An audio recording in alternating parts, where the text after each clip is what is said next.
Well, at the end of season 2 of Justice League, Star-Crossed, we pretty much blew everything up. We wrecked the Watchtower, kicked Hawkgirl out of the League. They're in pretty bad shape. I mean, they did say that they were going to band together and continue on, but they weren't really sure how they were going to go about that. Actually, when I was writing the last part of Star-Crossed, I thought that was the end of the show. We definitely had some issues we had to deal with in the next season, if we were going to get in a next season. The network came back and said they wanted to do more shows. Near as I can figure, we thought, well, we've got this 2-part thing with this cast under control. We know how to make good ones. Let's blow it up and do something completely different. Welcome to the Justice League. When we started Justice League Unlimited, we came to the conclusion that it would have to be an entirely different kind of organization for the Justice League.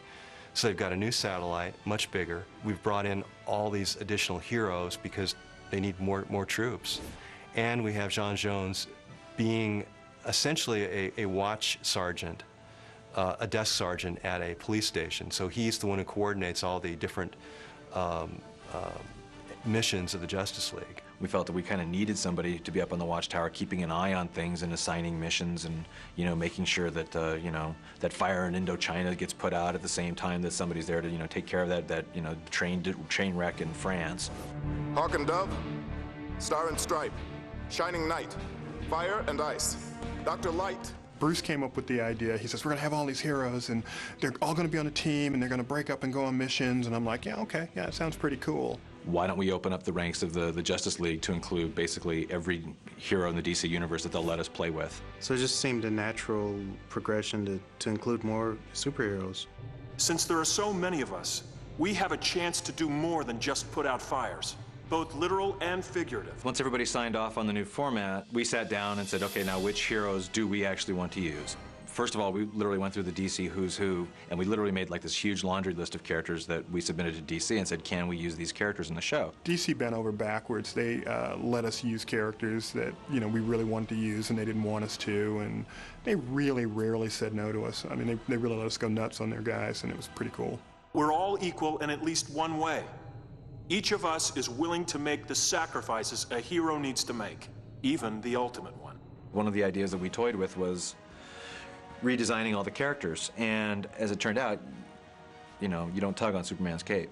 We're staying very true to what these designs originally were. Whichever incarnation the hero was in when you first read the comic, that's the archetype. We never heard back from you. Been kind of busy. Someone's got to keep the streets safe while you and your pals are out there zipping around the galaxy. During our first 2 seasons, a lot of the fan comments revolved around Green Arrow, because Green Arrow was essentially an 8th member of the Justice League in the comics originally. So we were all happy to use him. And then characters like the Question. He's pretty much the classic Steve Ditko Question back from the Charlton days. The minute we recorded that show, the first episode with the Question, we literally walked out of that recording going, I just want to make the show all about the Question. From this point on, it's like, forget about Batman and Superman and Wonder Woman. It's like, it should just be all about the Question. What was that about? What do you think? We're asking questions someone doesn't want answered. Oh, learn a new tune already. The bad side of having all these characters is there are always characters in the back of your childhood that you've always wanted to play with, and you don't always get a chance to do those shows. It turns out that we all have our different favorite heroes, and we passed that list around to the producers and the writers and the freelance writers and said, okay, who do you want to use? And we got some very odd choices that came in.